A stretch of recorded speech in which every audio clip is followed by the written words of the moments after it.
Hey, let's start the show. For Thursday, November 11th, 2021. Welcome to This Is Only a Test, the official podcast of Tested.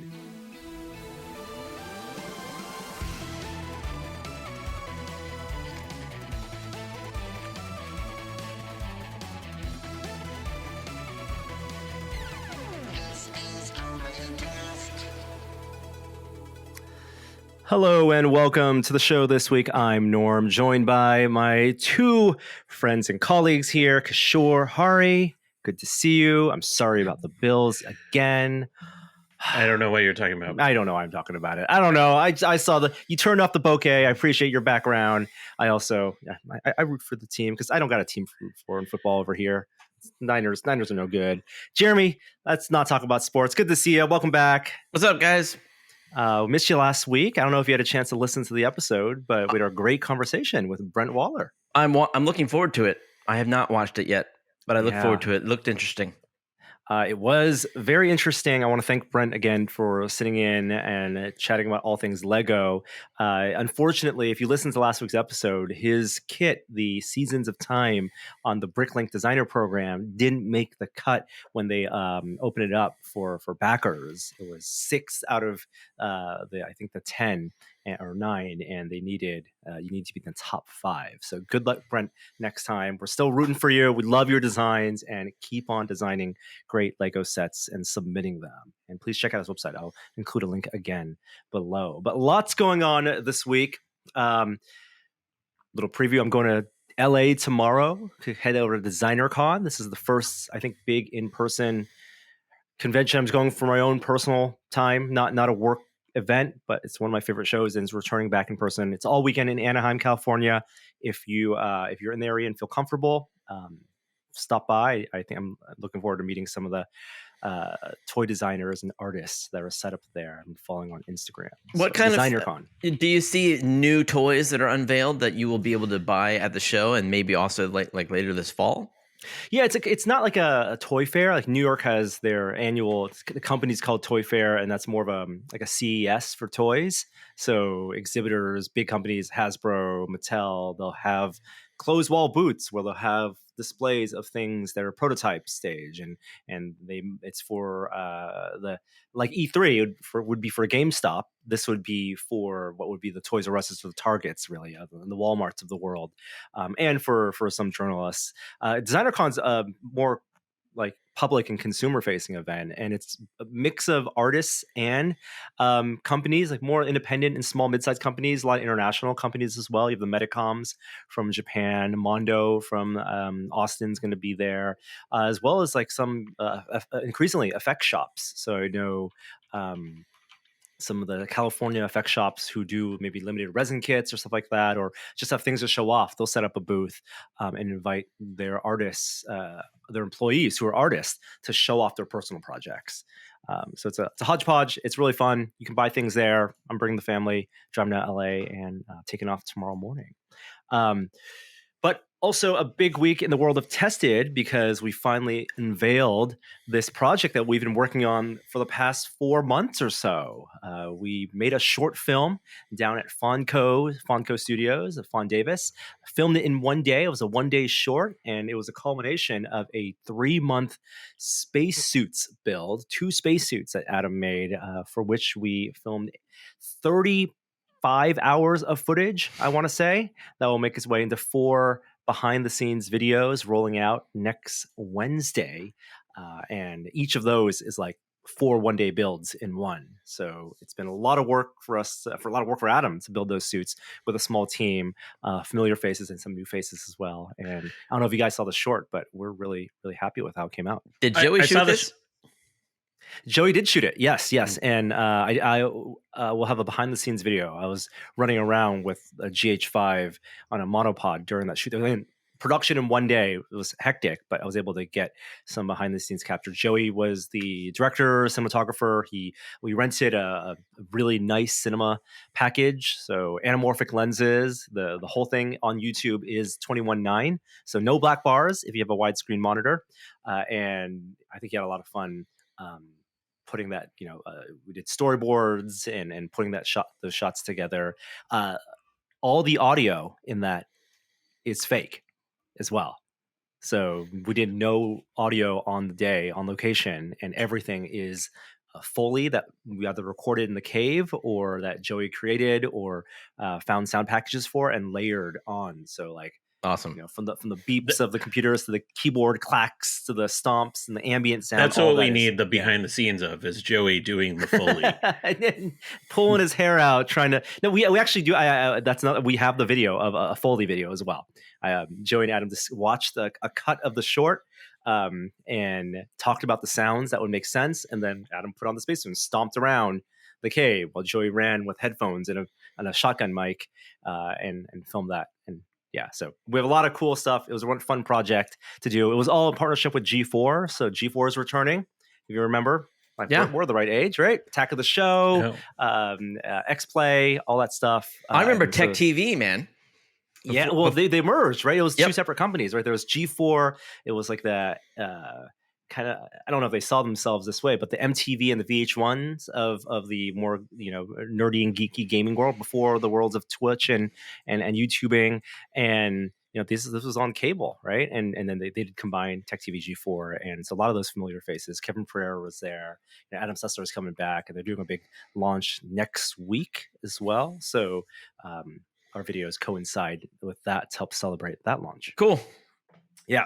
All right. Enough of the updates. How are you guys doing? Any updates in your world? I know, Jeremy, we didn't hear about your Halloween adventures. Oh, who could remember Halloween at this point? All I know is we got a puppy a week ago. Not even a week ago. Last Saturday. Oh my goodness! And bearing the lead. It's just been nonstop, man. It's I realized that getting a puppy is a big responsibility that some people take on before they have children. And now, like, we've done the baby thing, and our kids are now, over 10 years old and relatively, self-sufficient. They can take care of themselves. Now we're going back to having this puppy thing, and it's a lot. It's a lot of work. It's a lot of responsibility. The dog's peeing in the house. It's a lot going on, and it's something we'll get through. I'm just letting you know that I have reached my threshold for responsibility in life, and it's going to be an interesting next few months. As Werner Herzog said in The Mandalorian, "Show me the baby." Otherwise, we are not going to accept that you have a new puppy. We're going to have to see that on air one of these times. Well, here's the thing. Right now, I'm in what we're calling the cat's apartment because they haven't met yet. Oh, wow. They know of each other's existence, but only behind closed doors and in moments of being seen. But this is the puppy. Oh my goodness, that's a cute dog. Yeah. Maybe they could both put on VR headsets and play some Demio together and not realize they're neighbors. Yeah. Wow. What a shot at that commercial. Hey, it's foreshadowing a conversation we're going to have later. So congratulations. Thanks. But your kids are supposed to be the ones taking the responsibility. Like, that's the point. Come on. We know how this goes. Teach them that picking up the poop and you got to train the dogs early. There's Zoom classes, I'm sure, for to train you. the obedience classes are to train the parents and maybe your kids on how to properly. But you want to get in on it early. You don't want to set bad precedents and bad behavior. Exactly.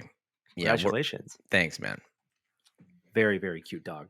All right. Kishore, anything else? Anything from your world that you want to share? Or we can jump right into it. Okay. Well, Starbucks Irish cream is back. Not a sponsor, but if they're willing to take a shot on us. What are you doing? I'm just saying, I look forward to this all year long. Gary tweeted about this last year, and it starts around Thanksgiving. And and it's the most delicious coffee beverage. This cup is apparently leaky though, so I'm having issues. Sir, this is a podcast. This is I'm doing this is a Wendy's to you right now. What do you do? I feel like I'm I'm inside a mobile ordering app right now. That'd be funny. Ordering over Zoom. I love it. Okay, well, we're gonna go back to Lego, circle back, because in the world of Lego, a big news drop. we didn't know if apparently there is no not only price ceiling but parts ceiling for Lego for adults now. We had the big Titanic set that was announced and came out earlier this year. I saw a photo. I don't know if you guys saw this on Reddit. A Lego store employee, the day before the set was supposed to be unveiled in the store. Every store has one, and it's not like Lego corporate sends a fully completed. You just open up the box and the employees have to build it. And, in the days of like 150, 200 piece new set, it's a fun thing coworkers might do after you get paid, right? I'm sure they get paid. They must get paid to stay after hours, to stay in the back room and put together the display model. But when we're talking about the Lego Titanic, and that's 7,000 pieces or something, that's a big endeavor to put up the display model. It has it's second for most number of pieces. The world map has the most. Yeah, but that's not real Lego. No. Oh my gosh! Wow. I mean, it's real. It's system, but that's kind of cheating. Those are little dots. Wow. Yeah, no, it's like specks of paint. No. The Titanic is a structural thing. It's true. Anyway, the Lego employee, the store employee, posted day before launch, dropped the Titanic in the store model, the one they were putting together. That store, I guess, didn't have a Titanic model the next day. I hope they caught it on video. That reminds me of the early tested video of the Star Destroyer. Yeah. That was only 4,000 pieces or so. Anyway, the big news is there's a Lego at UCS, $800, 6,000 and plus pieces. It is massive. The photos are ridiculous. It is fully decked out, both interior as well as mechanically moves in ways you can lock the legs as well. I don't know, guys. Remember when the UCS Millennium Falcon was re-released with The Force Awakens? Star Wars was back on top with the Force Awakens, and it was a reissue of a very popular unattainable set, and so a lot of people splurged on that. But $800 for an AT-AT? That's a lot of money. You can almost buy a real AT-AT for that much. It is beyond my price range, but I want to focus on a different thing, which is the ad for this. With like Norm called this out on Twitter, and is my favorite thing.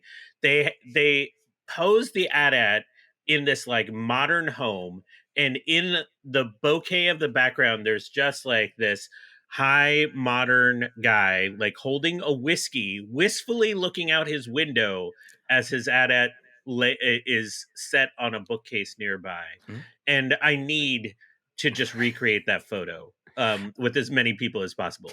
Well, it's a trend. Lego, like if you go, and I don't know, maybe it's for their catalogs. Lego's one of the few companies that still sends out physical catalogs. Our kid loves the Lego catalog. He'll point out the things he wants, and it's a way to get him to learn to turn pages, whatever.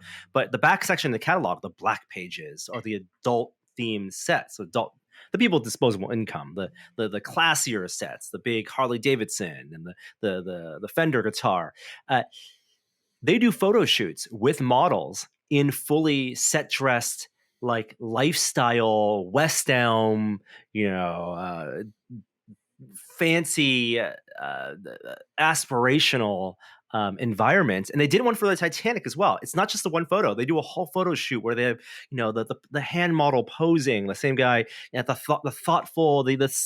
thoughtful smile as he admires what he's built. Same with the Lego Titanic. Like the thing is so massive, but you have this photo shoot of this woman, having it proudly displayed in the foyer of a mansion that must be, where people display their Lego Titanics. I don't see what the problem is. Like, you're not going to have a bunch of 12-year-olds surrounding the Titanic, like putting the pieces together. Why not? This is how expensive is Titanic? It's got to be close to this, $800. It's like $600-$700. This is a major investment. There are Apple products that cost less than these Lego sets, and there's going to be people out there who have money burning a hole in their pocket, and they're looking for something to do. And Lego has turned this into a hobby for rich millennials. Yeah, but like even if you're a rich millennial, you don't see yourself like I don't know if globally it might be different, but at least in the States, I'm not looking at these and thinking, wow, that's that's how I want to see myself. Like, I would rather it be about the fun, it be about the social aspect. Right. Show me the pieces. Show me like a bunch of people at a party. Having a fun time putting the thing together, not just the completed display object in a stark room with a thoughtful, a tumbler of whiskey, right? The contemplative Lego, like it's not cigar aficionado here. We're talking just kids' toys. First of all, if they're being realistic, they should take like outtakes from our Legos with Friends from back in the day, where by the time like we were nearing the end, you could see the beat down on all of our faces. I want to call out like one quirky thing about this. So in like the promo stills, that gentleman who is clearly not building this AT-AT, but like he's posed with it. At one point is using a Lego screwdriver. Oh, that's on awesome. One of the legs of the AT-AT. I'm like, is that a thing that I just missed? There's Lego screwdrivers now that you build and then use to construct the thing that you're building.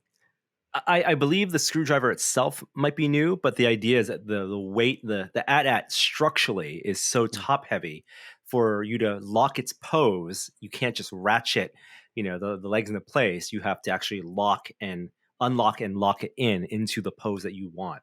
To be clear, judging by the photos, it's not a screwdriver that comes with the set. It's a screwdriver that you build from Lego pieces. Yeah. Right. When you say Lego screwdriver, we are describing not only the brand, but actually the construction of the driver itself. So yeah, I mean, I'm sure there's a ton of R&D that went into this. You're going to pay the Star Wars tax. It exceeds your standard, that metric of 10 cents per brick here. You get an array of minifigs. It can fit 40 minifigures in total. An army of stormtroopers, as well as you get one little Luke, to dangle from the bottom.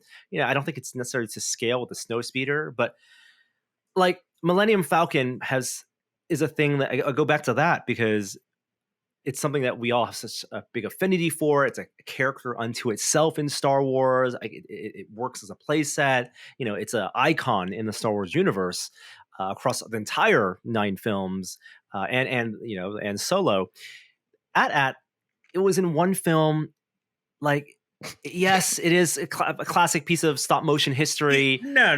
I don't know what you're doing here, but you're not allowed to criticize an AT-AT. Yeah, I'm with Kishore on this one. They're putting the AT-AT on a pedestal, is what I'm saying. The AT-AT's put on a pedestal in the way that I don't think it warrants the premium they think that people are going to be willing to pay for this. Why is everyone talking about Admiral Akbar? It's a trap. He's only in one movie. All right. Well, maybe my secret hope is that this won't sell out and there will be some discounts on this in the future. Because I personally do want it. I just don't think I can justify $800 for this. Lego should do a contest, emulate the photo, right? And the best emulations of their lifestyle Lego photos can win an AT-AT. I'd like to see that. I'd participate in that. Okay, moving on to some movie and media stuff. I think this is fantastic news. I don't care about Disney Plus Day. It's another marketing day, for them to show stuff, and we'll talk about some of the delays. But did you guys hear about the new streaming formats that they're going to put out? Oh, no. So, Jeremy, we talked Dune, right? We talked Dune a couple weeks ago, and how Dune is formatted in like at least 3 different aspect ratios for cinema. You have your 21:9 ultra wide, your standard widescreen. There's a IMAX digital version, and then a laser IMAX for like 20 minutes of the movie. That's the 4:3 aspect ratio, and it's really unfortunate because even if you buy the Blu-ray, at home you're going to have a 16:9 most likely display. Unless you're Zack Snyder and you can get HBO Max to release your film in 4:3, there's no way for us to appreciate these films without the black bars at home, especially some of the Disney films. Well, in Disney Plus, they are moving to the IMAX digital format, meaning for any film that they edited for the LIMAX version, we'll call it, right? Maybe not necessarily shot with IMAX cameras, but they formatted it and distributed it in IMAX, so slightly taller aspect ratio. The default option on Disney Plus for those films will be to stream your movie in that aspect ratio. So you get a full 16:9, and you're not going to crop off the sides. You actually get an open matte effective version of Shang-Chi even. New movies all the way back to Iron Man 1. They've reformatted for IMAX aspect ratio. Really? Because that was shot in open matte, I believe. But yeah, it's going to take a few more, megabits of data as they will need to stream more. But for big TV owners, I think this is great. This is awesome. Is it releasing tomorrow with Disney Plus Day as well? I believe it is. I'll 13 be curious. films starting this weekend. I've watched more Marvel movies than I care to admit during the pandemic, and so I'll be interesting to actually go back and watch if I notice it off the top, beyond like the black bars, that if you actually notice the extra footage on the sides. I just want to make sure that the director and the director of photography are on board with all this, because like I said last time, my impression was they like to shoot for one format, and then when they have to convert to others, it's uncomfortable, and they start to make concessions, or they start to let other people be in charge of these conversions and of course they're supervised and all, but it wasn't the intent when they were looking through the viewfinder. And I just want to make sure that this is, not just giving me more bar. I don't need more information on screen. I want to see what the director's intended. I don't know what their honest feelings are. I feel like we went through this with stereo, where movies were upscaled to stereo, and sure, the director signed off on the stereo version, but unless you shot it James Cameron style with two cameras and you're a stereo process version, it may not be the original director's intent. But it was how the studio put out the film in the theater. And I think for a lot of these movies, there were scenes like Shang-Chi specifically, not to have spoilers, but there were segments toward the end where I think would absolutely benefit from a taller aspect ratio. Even halfway through the film, there's a fight in Macau that I think would absolutely benefit from that. Endgame is one of the films that was a big IMAX partnership film, and it's going to make me rewatch that film, because that final battle scene in Endgame, I think having the extra top and bottom is going to be really, really cool. Yeah, and to be clear, this is an expansion of the. Yes. Of the information. This isn't a zooming in, right? Yeah. Yes. Yeah. It's an expansion. I believe it's throughout the entire film, because it's, those films were formatted. It's not the 4:3 aspect ratio, but when they're formatted for IMAX, what the IMAX film, whatever, 16:9 was a bare minimum that they had. Mission Impossible, I think, is the only film where it does a graceful transition, for the select scenes in IMAX. Mission Impossible Fallout, the scene where he does the skydiving, Tom Cruise as he slowly walks back toward the back of the big airplane, and the ramp opens up, the frame slowly opens up, and it's like, it's not noticeable unless you're looking out for it the first time around. So I don't know how they're gonna do these jump back and forth. Like The Dark Knight, famously, the Blu-ray had 16:9 scenes, but it just kind of abruptly cut, and you can also tell the difference between the shallow depth of field, the full, the IMAX large format frame versus your standard 35 mil. Same experience in the theater, as I recall, with that. Yeah, and it is jarring. I mean, if you know the movie back and forth, you can tell like the way they cut between some of those in the Hong Kong scenes. It's like, they're just figuring it out still. Yep. Marvel also had a few delays that they announced ahead of their Disney Plus Day to not have that take over the news. But Ms. Marvel and the Cassian Andor Star Wars show pushed to late 2022, next year. And even though it's not official, there's rumors that Rogue Squadron is also delayed because of Gal Gadot doing an interview where she said Wonder Woman 3 is underway and intimated, Patty Jenkins is involved on that. And so there's news that Rogue Squadron's out a little farther as well. Well, that's a different thing, right? Rogue Squadron, that was, we know that she's in Wonder Woman 3. We were all wondering how she was going to do both, right? In the DC and the Disney family. I think it makes sense for her to do Wonder Woman 3. That they announced Linda Carter is going to be back and involved in that as well. I'm okay with them holding things back. I don't want to theorize about creative issues or whatever, but we've had a lot of Marvel shows and movies, and the kind of the so much Star Wars on Disney Plus and so much Marvel on Disney Plus made a lot of sense when there was a drought in stuff in theaters. But now we have all the stuff in theaters coming out, and so I'm happy for stuff to be spaced out as long as it all makes sense with what they want to reveal. So I think She-Hulk is the next thing that might be coming out after Hawkeye. And then Moon Knight in production as well. Also, other delays in the tech world. Did you guys get the email? I got the email because I backed it. I got the email. 2 months at least. Steam Deck is delayed because of global supply chain issues. This is the man who understands Valve time, because they didn't say at least, but you know. Yeah, I know. And when they say 2 months, that's like for the earliest backers. In my mind, it's like if the release window was going to be 6 months for whatever, I would expand that, right? So maybe the earliest backers will get it in 2 months. But if you are hoping yours, middle of next year, I don't think it's necessarily going to be a 2 month delay for you. It might be a little more depending on where those shipping containers and the chip shortages are in 2022. Really unfortunate. Yeah. This felt more than like, oh, our containers are sitting off the coast of LA. This felt like, months backwards in terms of manufacturing and whatnot. I think the at least is even being generous. I don't expect to see this till June, maybe something like that. I know they said the first units will ship in February, but I wouldn't expect to see this till like late spring, early summer. Is this a blessing? I would imagine that I was making a joke about Valve time, because at this point, like, they really are into manufacturing. Like they've got everything lined up. They got the prototypes made. They have the molds made that they need, and they are not like, they've sort of contracted manufacturing. They figured something out there. So I believe that if it comes out in 2 months, I won't be surprised. I think that's it's fair to like say, okay, they've got this figured out and there's a system that's in motion. But who knows? I think this is kind of a blessing in disguise, because this is not a big console launch. I know it trends every time because the gaming community they're really anticipating this.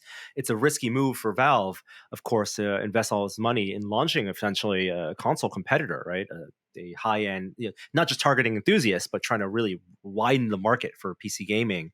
And for a lot of people, anecdotally, it will be their first gaming PC in this handheld form factor. With the verification system that they announced like a month ago, they're going to actually try to go through and pay to go through every Steam game and to verify it for compatibility. They have units to developers. I think the extra time is actually good. I think they let the developers, and some of whom they need to convince to port over to work with the Proton compatibility layer and for Steam Deck. You don't want the bad I think they would rather have the Valve time bad press, or the reaction, the disappointment now, than the units coming out and the first adopters having bad experiences, or maybe less optimal experiences because games are not fully compatible yet, or it's not as streamlined as they would have hoped. They want this to feel as streamlined as a console experience. They weren't going to get too many out there at once anyway. So, I mean, we're talking about early adopters here, one way or the other, whether it's next year or this year. So, I mean, you're right. When it does launch, it's going to get a lot of headlines. There's going to be a lot of press. They want that to be good. And maybe, a couple months will earn them some better press. You're right. But and on the other hand, like, I'm happy to work with a prototype. Like, if you were to send me a beta version, I'd be perfectly happy to see how it works. And it looks like it runs plenty of games just fine already. And it would be fun to see, where the pain points are and tinker with it as a PC, gamer. You're a game developer, Jeremy. Talk to your friends, send some tweets out. Maybe you can get some. I've seen it happen where they've reached out to game developers who also have reached out. There's indie games that you and your teams are working on that could be appropriate. I think would be very appropriate. So yeah, I would love for you guys to get your hands on a Steam Deck. Hey everyone, Norm here. Before we continue, I want to let you know that this week's episode of This Is Only a Test is made possible with support from itpro.tv. Start or grow your IT career with online IT training from itpro.tv. Did the recent ransomware attack on the gas pipeline catch your attention? It's another example of how cybersecurity professionals are in demand. There are more than 500,000 open cybersecurity roles, and you can become a CyberSec Pro with online training. It's never too late to start a career in IT or move up the ladder, and itpro.tv has you covered. From CompTIA and Cisco to EC Council and Microsoft, itpro.tv has nearly 6,000 hours of on-demand training and engaging hosts who present information in a talk show format. They're live every day, and shows go studio to web in 24 hours. Courses are conveniently listed by category, certification, and job role, and stream itpro.tv courses live and on demand worldwide via Roku, Apple TV, PC, or their iOS and Android apps. Learn IT, pass your certs, and get a great job with itpro.tv. Visit itpro.tv/test to save 30% off all plans. That's itpro.tv/test. Once again, itpro.tv/test. Now back to the show. Other big tech news. This is actually probably one of the biggest business tech stories in a while, but Unity acquired Weta Digital. Crazy. From Peter Jackson for $1.6 billion.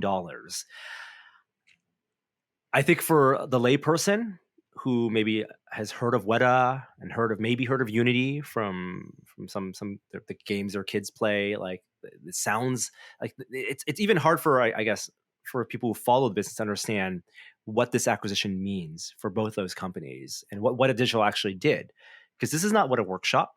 It's not Richard Taylor's company, right? This is not the costumes and the props and the people who made Lord of the Rings, the physical parts of Lord of the Rings, nor is it the effects company who, like ILM, would work on the special effects for films, like Planet of the Apes, the digital Caesar, right?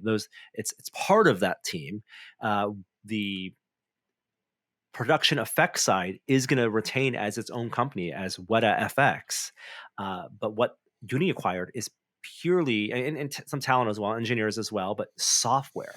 They bought software, and the patents and the software that's developed by that production arm, by the digital, the FX team, to do things like simulations and characters for Gollum to Caesar, to so many of the films that we've seen. I don't know what I'm not exactly sure how that affects the Unity landscape, though. Whether you're a game developer or someone who just at home. Yeah, it's sort of you can see two directions, right? You can see like Unity employing some of those technologies in video games, which was like I guess my first reaction. But then you could also imagine that filmmakers will now be using Unity as their previs tool in the same way that they would use Unreal. I think probably what we've seen anyway in the more commercially when this gets promoted on YouTube. So there's two different directions there. So I'll be curious to see which one was Unity's priority. And who knew Unity had $1 billion to spend on anything? That's amazing. They were just experimenting with their royalty plans, as of just as late as like a couple, 2 or 3 years ago, and trying to, find some sort of competition ground with Unreal. And now I think they are relatively comparable in terms of their royalty rates. But man, I mean that's an incredible amount of cash to have on hand to buy a company, and that I really look forward to seeing how this plays out and seeing what direction that technology takes within Unity. It's cash in stock, but they don't have a Fortnite, right? They don't have something that prints money in the same way that Epic/Unreal do in actual content. And also, a big foot's in the door for already Hollywood production in previs and things like The Volume that ILM did with the first season of Mando. They buy the proprietary technology that includes like cloud service tools and rendering engines and hair and fur systems and physics simulators for water and spark and facial capture technology. Like the hope is that then they take those 200 engineers that they acquire and have them optimally take their knowledge and the software and make it more developer and consumer friendly. Because one of the, like, you want Unity to be powerful, not just for Hollywood effects designers and artists, but also for young game developers and aspiring game developers and indie game developers. And because Unity is supposed to be like a very approachable design tool and a way for them to, for game designers in schools, right, or kids to get into it at some point. I think there's also a lot of like talk of, again, metaverse stuff because of the announcement a couple of weeks ago of like what are going to be the tools for users to generate that metaverse content, your avatars, the facial capture stuff. Create for the metaverse to work commercially, you need a ton, orders of magnitude more of user generated content for the commerce to fund it. And maybe this is part of that as well. Yeah. Well, congratulations to Peter Jackson. And if you ever want to make a short film with test.com, you know who to call and reach out to. We're happy to go apparently back G4 to New Zealand. Yeah. Thanks, Kishore. Thanks. Last bit of tech before I want to talk about some VR. Congratulations to the iFixit team for getting Apple to backpedal on a brave decision they made. The iPhone 13s, as iFixit discovered, built in a hardware lock so that the Face ID sensor is tied digitally to the repair the screen. So repair centers who want to replace someone's iPhone screen, if they do that with a third-party unauthorized Apple part or not bought from Apple, the Face ID sensor and a camera, I believe it was Face ID and cameras, or maybe just Face ID, would not work.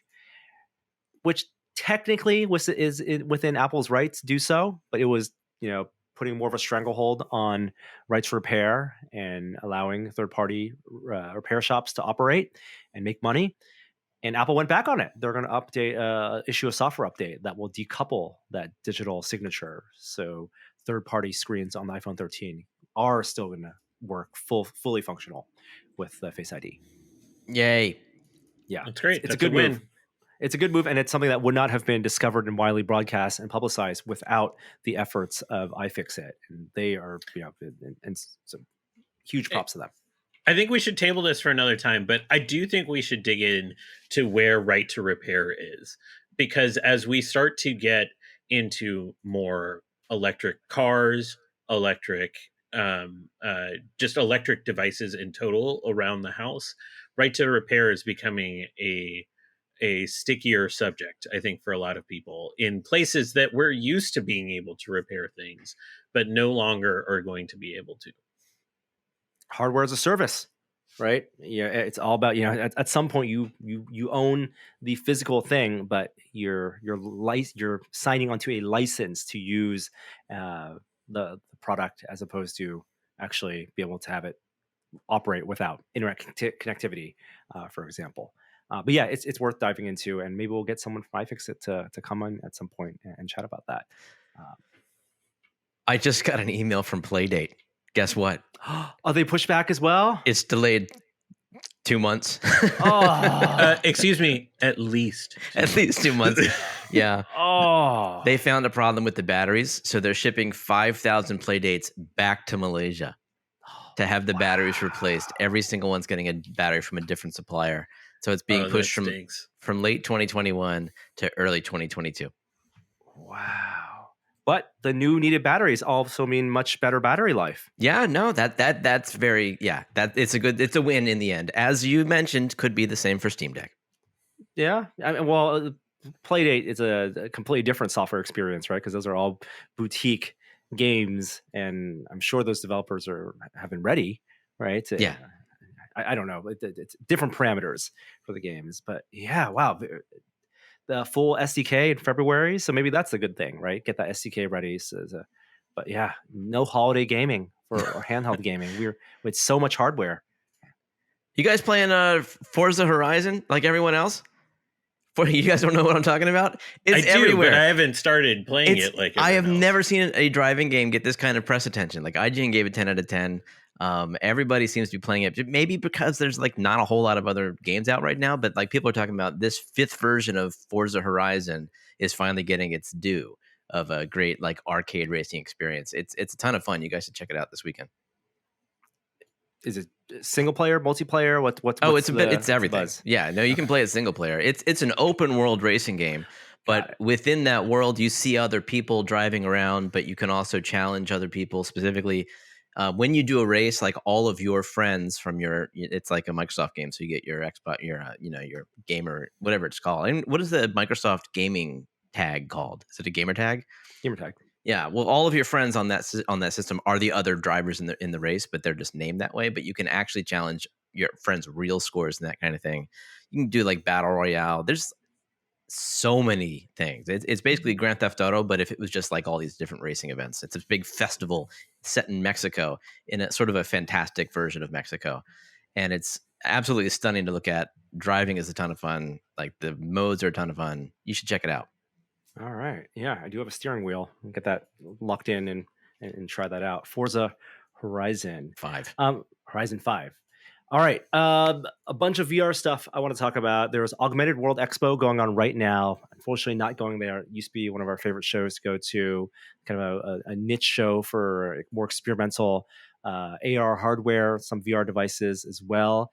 Tilt 5 is being shown there. So Jerry Ellsworth's company, they're Awesome. shipping to Kickstarter. Their Kickstarter backers soon. I think they've developers have had them for a while, but I'm really excited to get that in, and all the responses for that have been really great. They've partnered with a lot of game companies to put out games for their tabletop AR device. But also the Lynx R1 is being showed there, and they stopped by the studio yesterday. I got a chance to demo it. We talked about it briefly on the show a while back, but this is the standalone mixed reality headset that's kind of like on paper what Facebook announced at or teased a bit at the Connect event with Cambria, in that it's full RGB pass-through augmented reality, standalone, hand tracking, and inside out 6 degrees of freedom. Obviously here running, their own software, Android based, running a Qualcomm XR2, so the same processing as the compute power as the Quest 2, and using the same DSP for things like hand tracking. But pass-through AR, so 2 RGB cameras at high resolution to let you see the world, and then in your periphery, because it's a 90-degree field of view, you see your elbows and arms and the real world that blend with the virtual representation of it. Right. So unlike a VR headset, it is not fully enclosed. You have it like it looks like the Halo strap sort of holds the headset in front of your eyes at sort of like eyeglasses, but big. But then you can see out of your peripheral vision. So but it's not lenses. It's you're saying they're displays. It's RGB pass through. So how is the latency? Like when you move around, is your peripheral vision out of sync with the screens? It's perfect. So one of the things that was interesting is that they talked about in their pipeline, they prioritize the pass-through image first, and they can prioritize things like hand tracking or things like the rendered objects differently. They always want that low latency RGB 1600 by 1600 image for each eye to be the number one priority, and it was seamless. Like it reminded me. I'm shocked that there has been no option in a thing like the Vive Pro, where there's pass-through cameras on that too. They're relatively low res. The alignment isn't as good. But to remove the gaskets so you see your periphery, because for those VR headsets that have AR pass-through, you're still seeing the bulk of this thing because of how small and compact the Lynx is. The periphery adds a lot to the comfort of this digital image you're seeing. And you see screen door effect. You see that it's not HDR. The real world obviously looks much more real than this, but it was comfortable to use, and if they were able to blend, floating virtual objects and drawing virtual designs in space, the kind of what you would call it, what was that 3D drawing program? Like Tilt Brush? Tilt Brush, exactly. Tilt Brush in AR, and it works seamlessly. There was no like table tracking or object tracking that I could see in the demos that they put out. So while the slam worked and I was able to move freely and walk around freely, I wasn't placing objects and aligning them to surfaces. Things were just floating. So I don't know if there's going to be limits in what they can track. But it also works as a Steam VR device. It can do streaming, a virtual desktop style streaming from Steam VR. They're going to have their own controllers, Bluetooth controllers.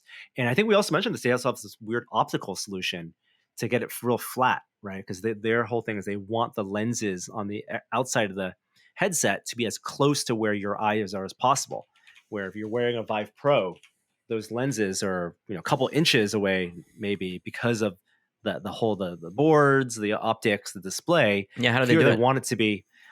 It's a prism. The lens isn't a Fresnel lens. It's a mirrored prism where it's relative. It's not pancake optics, but it's flat. But it's the compositor for each eye shows 4 different quadrants that then get blended and bounced around in the prism to combine to one singular image per eye. Whoa.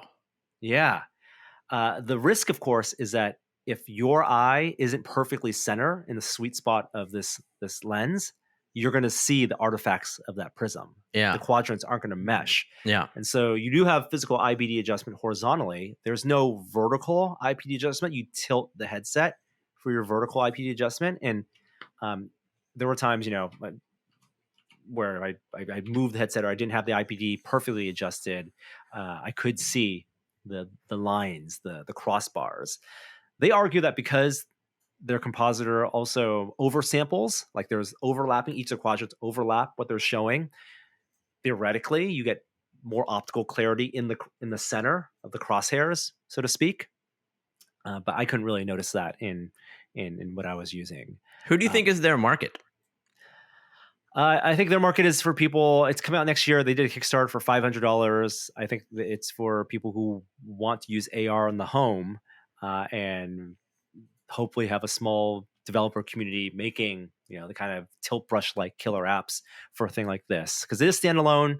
And even though you could play a thing like Beat Saber on this, it's for researchers, really, right? It's for people who maybe do communications and do like shared teleconference where you and I can both be wearing this comfortably, flip it up to use a computer screen, flip it down, and then very comfortably at your desk or in your living room or wherever in your lab, be able to see, virtual visualizations.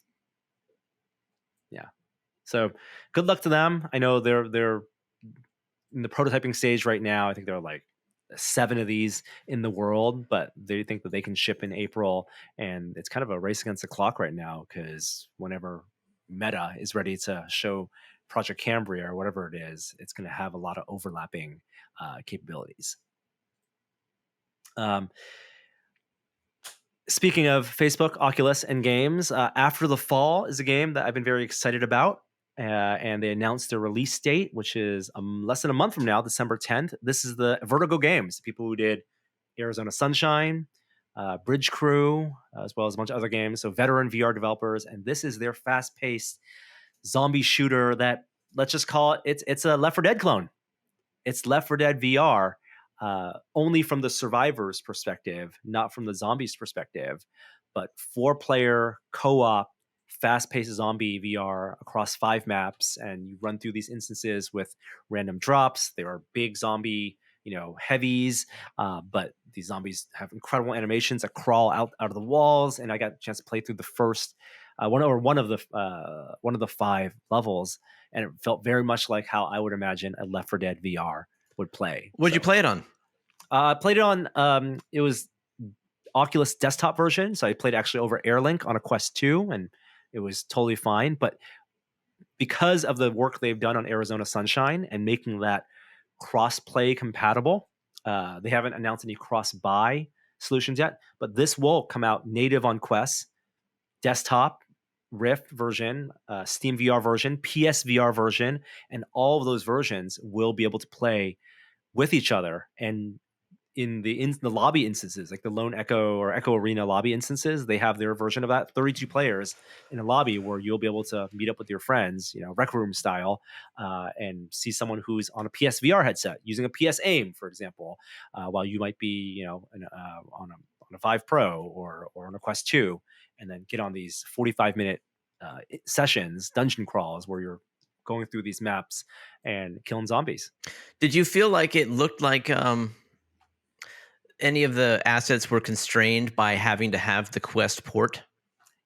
Yeah, because I played this in 2019 before they had announced, and my recollection of that, and that was done on a Rift S, I want to say, was that it looked like graphically really, really impressive. Like, and they will have, dozens of zombies on the screen at once. If you do feel adequately overwhelmed, and they do like body parts flying off, so there is location damage, and so there's a lot of stuff going on. But even on the desktop version, I did feel it didn't look as, it looked more like Arizona Sunshine than Half-Life Alyx, Right. which is not a bad looking game. And there's plenty of detail in that world, but I'm happy for that to be the compromise if that allows for native local play as well as all this inter platform multiplayer. It looks like it launches on Quest 2, PSVR, and PCVR on December 9th, with a Quest port to follow in next year. Like A Quest 1 port. Yeah. I mean, the fact that they can do that, I mean, that's I'm all for that.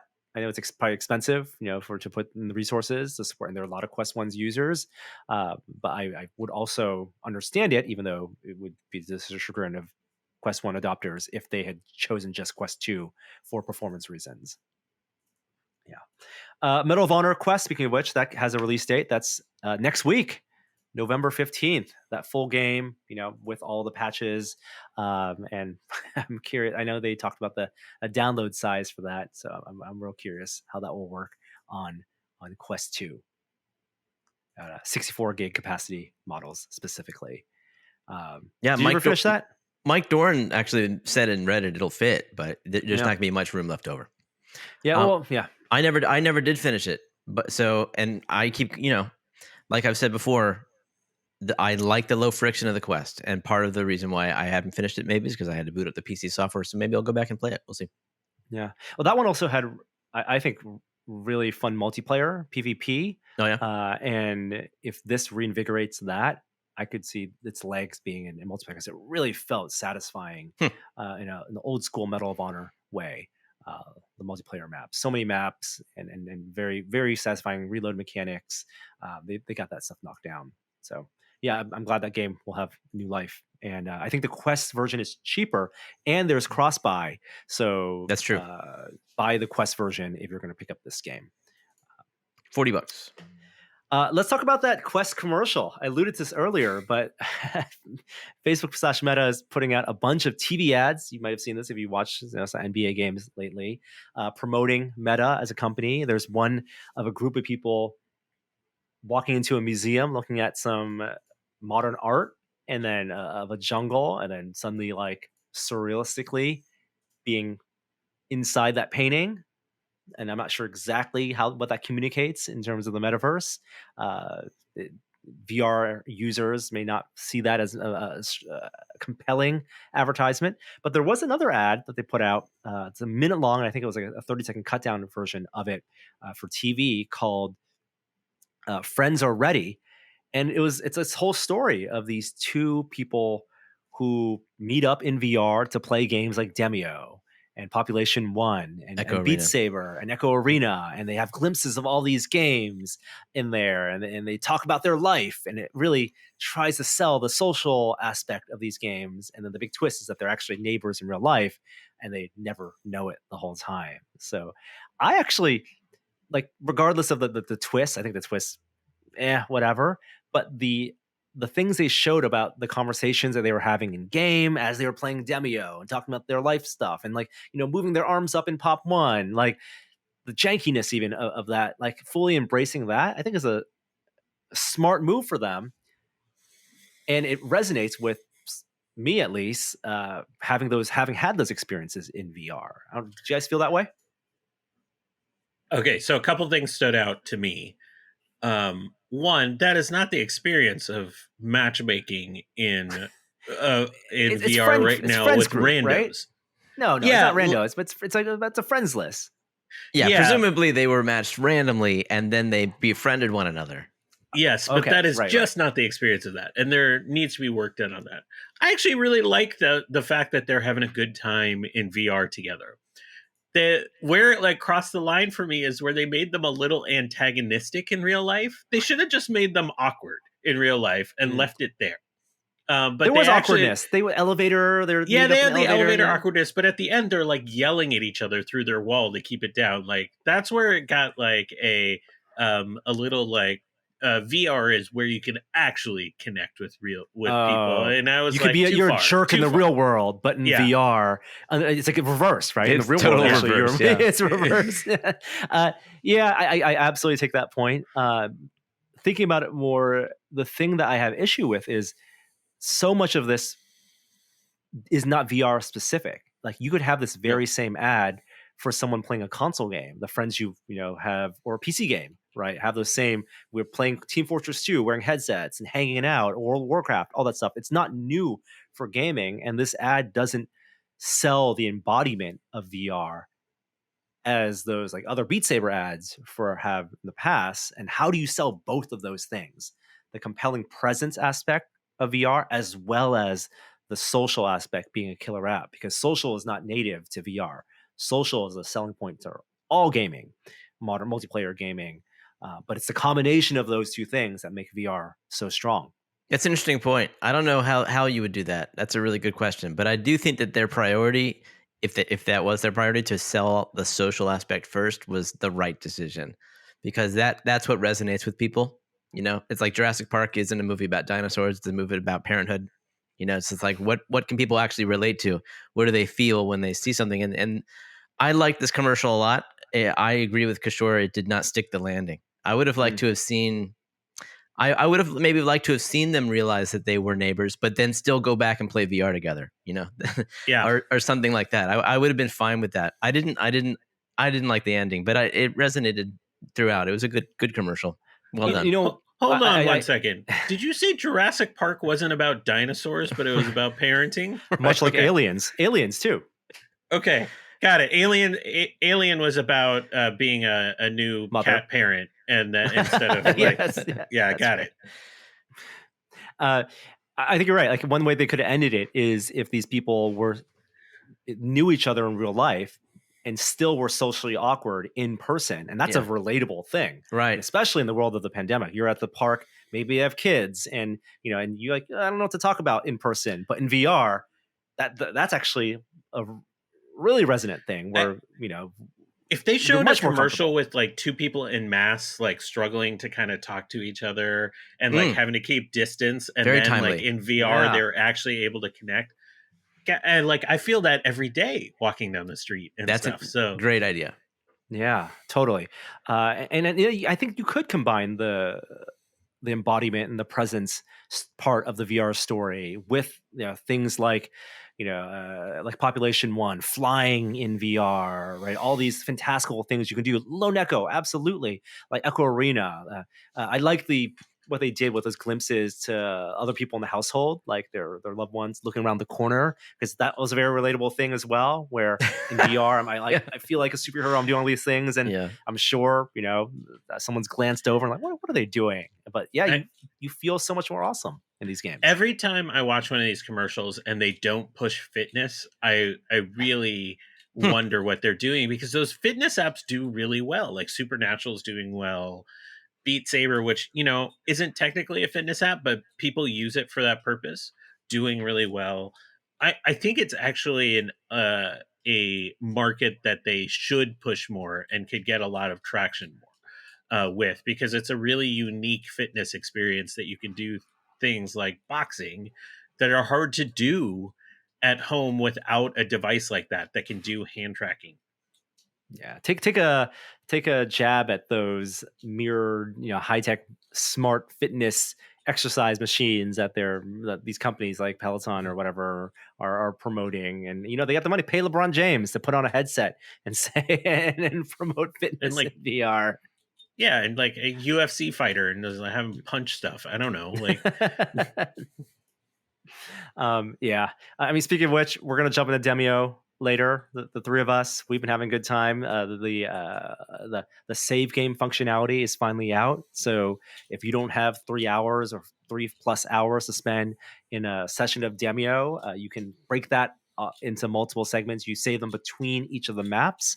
So we did have a session a week and a half ago where it went over an hour, but sure, you made it to the end. You got us to the exit, even though literally everyone else had died in pitch blackness. It was amazing. It was like a memory. I still think about that. That's when we talk about having memories of VR, and we're going to continue that campaign tonight. And by the way, if you're listening to this, you might be lucky enough if you join a Demio game randomly, it could be ours. We had a rando join. They didn't use voice, but I think they could hear us, and they were pretty good. They backstabbed a few enemies here and there, and they died as well. If they stuck around, though, I know. They lost faith. It might have been your neighbor. You don't know. There you go. Awesome. Well, that does it for this week's episode. I'm headed off to Los Angeles for DesignerCon. If you are there, send me a note on Twitter. Feel free to say hi. Otherwise, you guys have a great weekend. And Jeremy Kishore, I will see you next week. A couple quick things for me really quickly. If you're in the U.S., COVID cases are about to rise or are rising where you are, with the exception of the southeastern part of the United States. There's some really concerning data out of Eastern Europe. So take care of yourselves is what I have to say, especially as we go into the holiday season.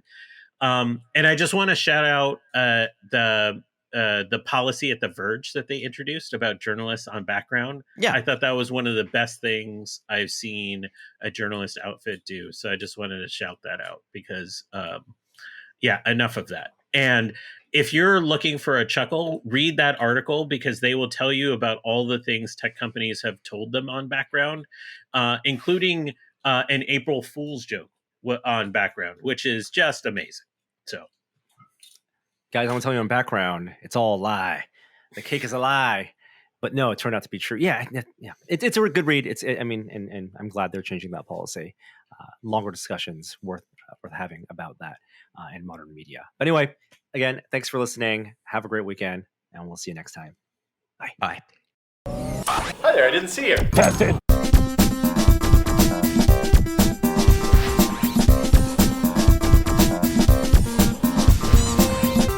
How are you guys doing? Fine. Doing well. My cat is having issues. Kept me up for most of the middle of the night. Won't stop urinating everywhere in the house. Urinating. Like everywhere. So we put her in the bathroom, and then she like cries the whole night and starts scratching at the door. Oh. Took her to the hospital. Like we can't help you. Give us $800. Wow. This is no good. It's no good. No good.